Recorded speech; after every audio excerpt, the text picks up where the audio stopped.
Hello.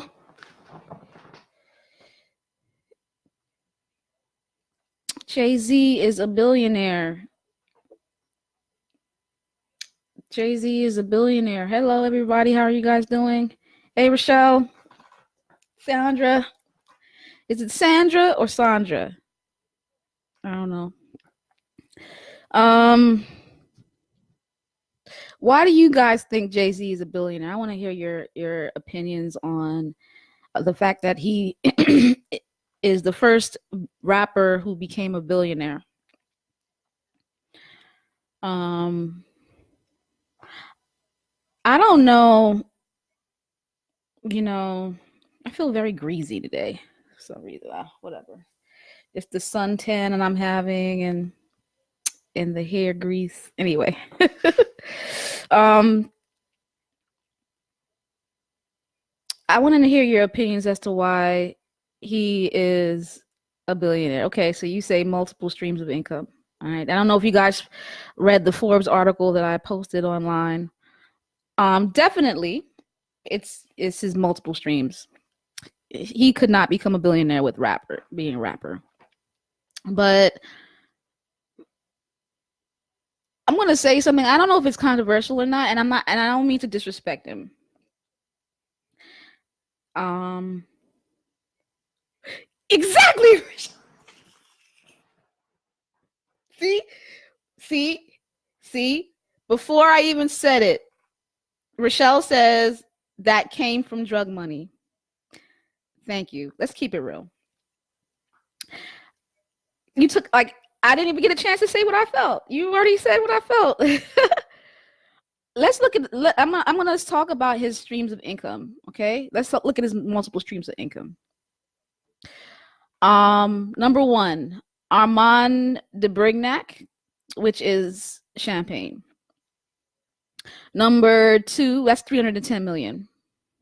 Number two, his investments in, Uber and other types of investments. He invested in the New York Brooklyn Nets, you know.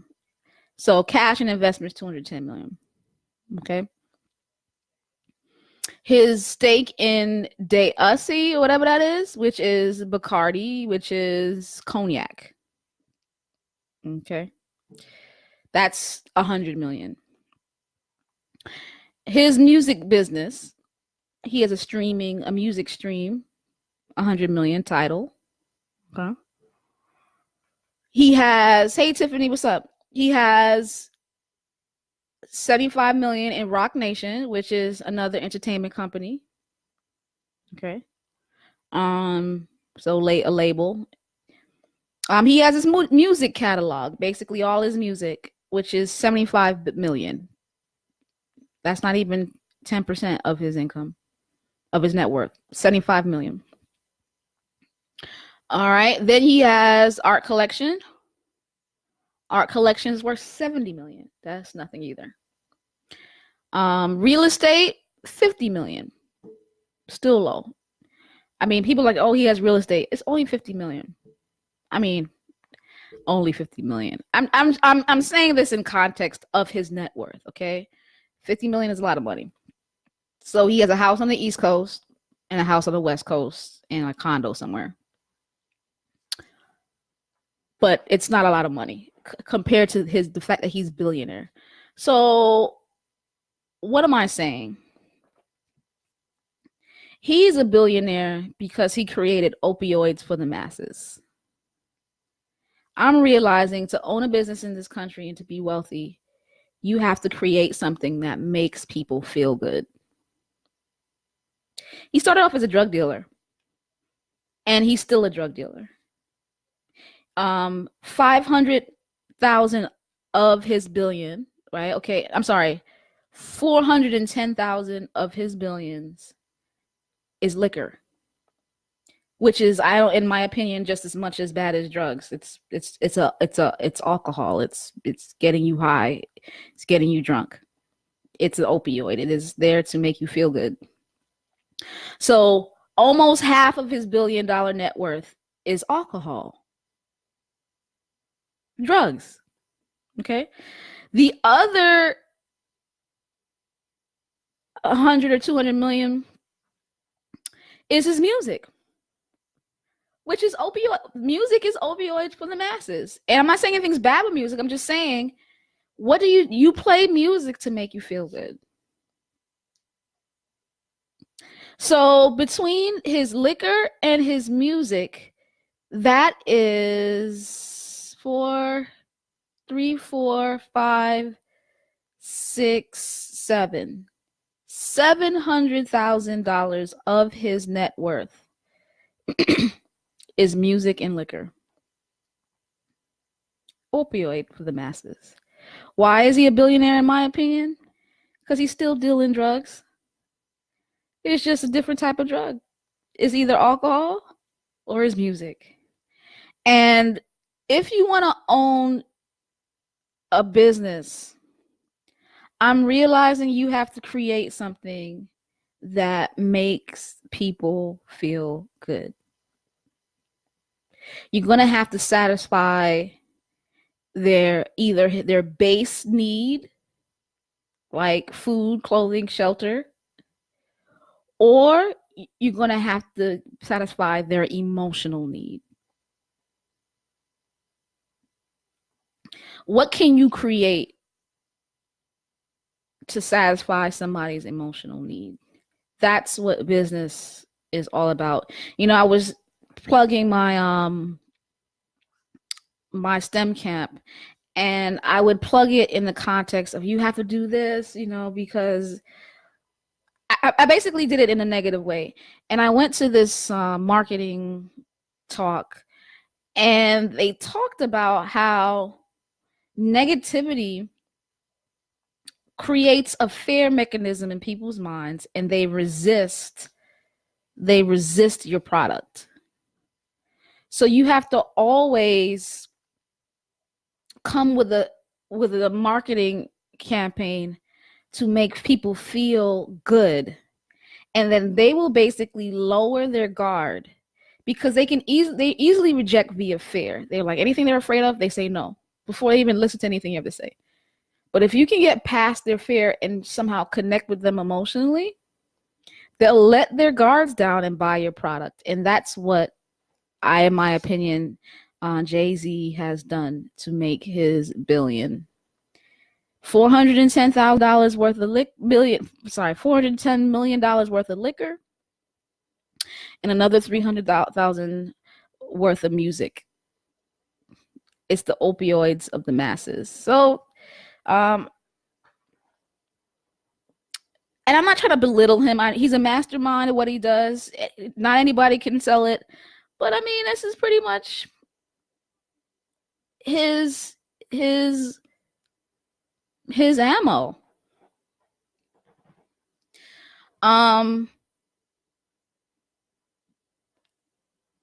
One other thing I wanted to say was, it just blanked me. I just had it and then it left me. Anyway, he's an awesome businessman. He's an awesome businessman. And he knew that he had to get somebody's advice. And so he met with a lot of knowledgeable people, even Warren Buffett. Like Warren Buffett, he met with Warren Buffett, and that caused him to skyrocket. So who are your mentors? Like, who are you talking to outside of your field? Like, your job cannot be the way to wealth. Like, the way to wealth is, like we said, multiple streams of income. Number 1, cash and investments. Number 2, real estate. And number 3, business. Somebody's talking to me. I thought I saw somebody talk to me. One thing I also want to say about him is that he's very authentic. He is who he is. He doesn't change. He didn't change who he, was. He's authentically himself. And when I say he didn't change, he matured. There are a lot of rappers out there that are broke. There are a lot of rappers that are out there that do not have any money because they stayed the childish person. He was like, no, I'm gonna take what I'm good at and I'm gonna make a business out of it, but I'm gonna be authentically myself. So I think we should also do that as well. I feel like we should also be very authentic in whatever we do. Create something that solves the base physical or emotional needs of people. So when I'm doing my STEM camp, I have to market it in the context of the emotional need of a mother or a father to provide for their child. I can't make them afraid. You understand that they can't be fearful that their child won't make it. So if you look at a lot of my marketing, those of you who are friends of me on Facebook, it's also like, yes, they can, and yes, we can, and we're the best. And it has to come from a place of positive emotions or the base needs. That's basically why he's a billionaire. He created opioids for the masses through music, drugs, and liquor. Like when he was a drug dealer, he did it via drugs. When he became a rapper, he did it via music. He created all types of music. And he had the ownership mentality. He didn't work for anybody. He started Rock Nation. He started Rock Aware. Like, he's like, I don't need to work for somebody to give them millions. I will create the opioid for the masses and market it myself. If you look at Tidal, when he took over Tidal, he basically just put out a whole album for Beyonce via Tidal. I think he also did something for Kanye West. He didn't market it. He didn't go use any marketing firm. Like, they did it on their own. They realized we don't need middlemen. We keep paying these middlemen stuff that we could do on our own. So let me sell the opioid to the masses myself under my name. He's a billionaire. Tell me what you guys think. I haven't seen any comments, and I'm not taking away from his business prowess. As I said before, great business prowess, but I'm realizing this business concept is pretty much solve the basic needs of people, solve the emotional needs of people, and you tap into it. Starbucks is the way it is because it is a addictive drug called sugar and caffeine mixed together in the guise of prosperity. That's the difference between Starbucks and Dunkin' Donuts or anything else. It's emotional. It's all emotional. Apple versus other products, it's all emotional. When I go to Microsoft upstairs, it's empty. It's just people like me, true nerds. You go to Apple, everybody and their mama are downstairs.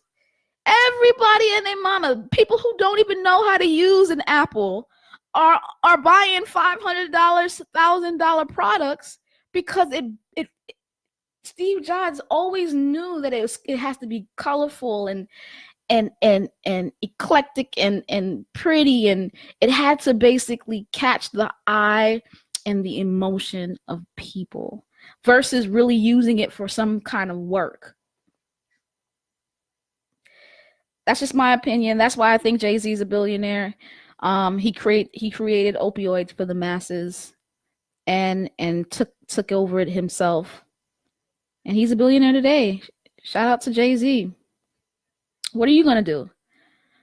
What problem are you going to solve? What emotional or physical need are you going to solve through your creation? I'm telling you, when you find it based on your own personal gifts, it's going to blow up. Hey, Spendy. Spendy just joined. Spendy, you're going to have to catch the replay, man. I'm not going to stay. I'm going to say this, and if you have anything to say, you say it here. I think Jay-Z became a billionaire because he created opioids for the masses. He was a drug dealer in the beginning, and he continued to be one, and is just a legit drug dealer. It's called music and liquor. $700,000 worth of his $700,000 worth of his billion is music and liquor, and he owned it himself. He's authentic. He knew he could tap into people's emotions through these products, and he's a great businessman to market it and get it and own multiple things, to become the first rapper billionaire. Shout out to Jay-Z.